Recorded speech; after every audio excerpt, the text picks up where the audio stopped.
Surgery లేకుండా sciatica, spondylitis, frozen shoulder కి కేవలం 45 నిమిషాలలో నొప్పి లేని అత్యాధునిక చికిత్స ప్రాణ పెయిన్ క్లినిక్. పుష్పరాజ్ ఇచ్చిన ఇండస్ట్రీ హిట్ కొందరిని ఇబ్బంది పెడుతోందా?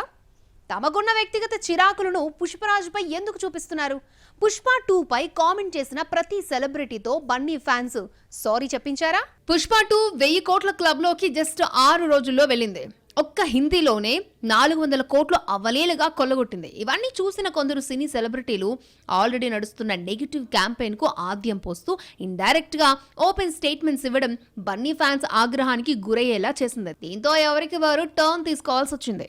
Icon star Allu Arjun latest cinema Pushpa 2 కి సంబంధించి జరిగిన పాట్నా ఈవెంట్ లో జనం ఎక్కువగా వచ్చారనే విషయంపై నటుడు సిద్ధార్థ్ ఇటీవల కొన్ని హాట్ కామెంట్స్ చేశాడు.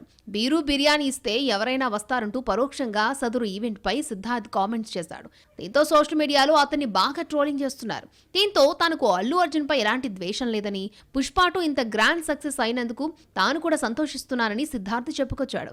ఈ స్టేట్మెంట్ తో పుష్ప 2 పై తాను చేసిన కామెంట్స్ వివాదానికి ఫుల్ స్టాప్ పడిందని సిద్ధార్థ్ భావిస్తున్నాడు. రాజేంద్ర ప్రసాద్ హరికథ సినిమా ప్రెస్ మీట్ లో హీరోల క్యారెక్టరైజేషన్ పై మాట్లాడడం పెద్ద వివాదమై కూర్చుంది. రాజేంద్ర ప్రసాద్ మాట్లాడుతూ, నిన్నగాక మొన్న చూసాం, ఎర్రచందనం స్మగ్లర్ వాడు హీరోనా? నేడు హీరో క్యారెక్టర్ మారిపోయింది. నేను హీరోనా? లేడీస్ టైలర్ హీరోనా? వాడో పెద్ద సన్నాసి.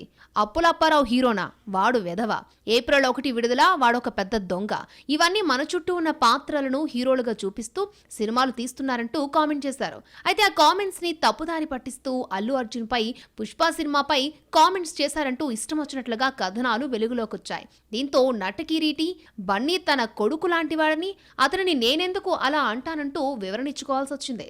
దీంతో రాజేంద్ర ప్రసాద్, సిద్ధార్థ్ ఇద్దరు బన్నీ ఫ్యాన్స్ కి తలవంచక తప్పలేదు అనే చర్చ గట్టిగా నడుస్తోంది.